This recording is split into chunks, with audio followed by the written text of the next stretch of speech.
So let's talk about black, brown, and gray. Here's the deal. There's nothing wrong with those colors at all. They're great colors for artwork any other time of the year, and they're great colors in small areas for square one art. The issue with black, brown, or gray is that in big spaces, they can look really dark. So here's a nice small piece of black, totally fine. Square one art is all about being bright and colorful. So if you use a really dark color in a big space, then your whole picture will look really dark, which is not what we're trying to do with square one art. So how can you use those colors in big spaces? The answer is to just make them less dark. So let's start with black. I've grabbed a Prismacolor black pencil, and I'm just gonna shade in my big space with that pencil. I'm doing it a little more softly than we do with all our other colors. So for square one art, where we normally shade a little more brightly, with color pencil, for black, brown, and gray, it's a little softer, a little bit lighter, because we're trying to keep that color from getting too dark. The other thing you can do to help your blacks, browns, and grays not be too dark is to blend other colors into them. You can blend warmer colors or cooler colors. So into my black, colors that work really well are either reds or purples or blue. The red will make my black a little bit warmer, but it's still black. The blue will make it a little bit colder, but it's totally still black. It would work great for a big road or any other big black object. Still black, but just a little bit softer and brighter. The same idea works really well for brown. So you're gonna start with any brown you like, any brown Prismacolor pencil, or any brown crayon, or any brown art stick. Works the same for all three. And you're gonna shade a little more softly with that brown. It's fine to mix a couple of browns together. It's also fine to just start with one.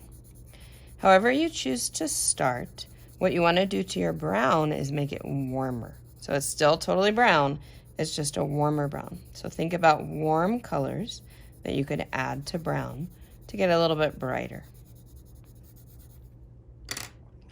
Red works really well. You can softly blend some red into your brown and it'll still totally look brown. Orange works really well.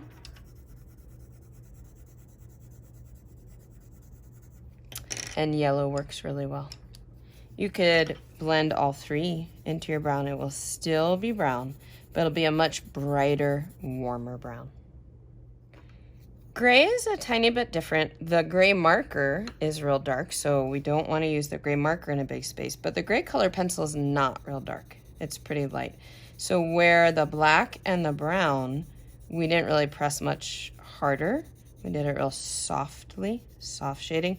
The gray could go darker. It's not real dark, so you could do that same sort of medium shading that we're doing everywhere else with all our other colors. So this is a light gray Prismacolor pencil. I started with that. And the colors that work really well with gray are pinks and reds and purples. So I've grabbed some magenta. I'm just gonna softly blend that into my gray. Still totally gray, just has like a pinkish tint to it. Here's a softer pink.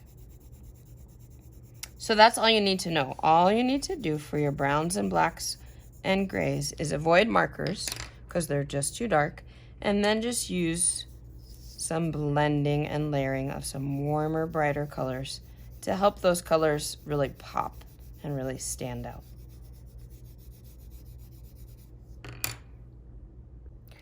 Oil pastel can be a nice thing to kind of finish with on your artwork.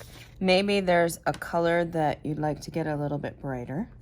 So if I want the center of my bee balm to get a little bit brighter, I could use a brighter version of the color I used. Maybe you want to soften something up, like if I want my clouds to kind of blend more into the sky, a white oil pastel will do that very nicely. If I want to kind of layer a color into the wings, I could use an oil pastel to softly layer a color into another color. You can use an oil pastel to kind of fix a mistake you made sometimes, or if you just want to add a detail. If I wanted to add some grasses next to my flowers, I could do that.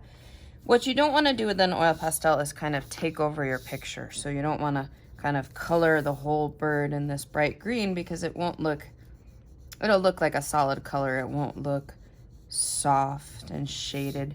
You wouldn't necessarily want to color your whole sky blue with an oil pastel. So think kind of medium-sized areas. Oil pastel is not good for little tiny areas. It's too hard to control. So think about medium-sized areas where you want to kind of make a color pop, or you made a mistake with a color and you'd like to kind of fix that color. That's the last step you want to do on your picture, and you can do that with some oil pastel.